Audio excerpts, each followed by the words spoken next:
The problem is you don't understand me. Ngayon, sabihin mo sa akin. Sinasabi mong hindi kita naintindihan? Bakit, Carla? Ako ba inintindi mo kahit minsan? Hindi. Sarili mo lang inintindi mo.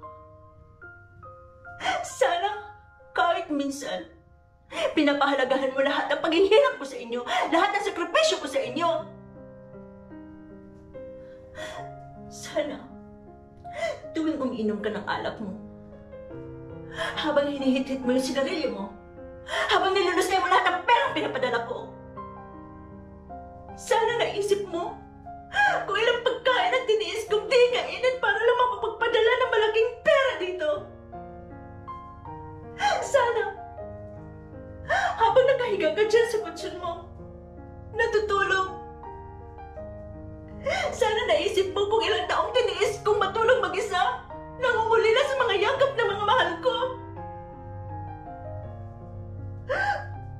Sana kahit konti, naisip mo kung paano kasakit sa akin mag-alaga ng mga ampaning hindi ko kaano-ano samantalang kayong mga anak ko, hindi ko man lang kayo maalagaan.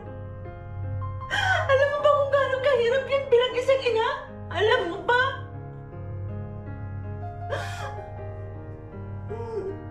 Kung hindi mo ko kayang ituring bilang isang ina, irespeto mo na lang ako bilang isang tao.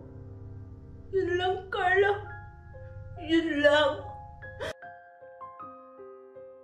I don't understand what you're saying. Ay, English pala tong anak ko. Wow. Bumili pa si Tita Jan ng wig para sa video na ito. Ulit na naman ako.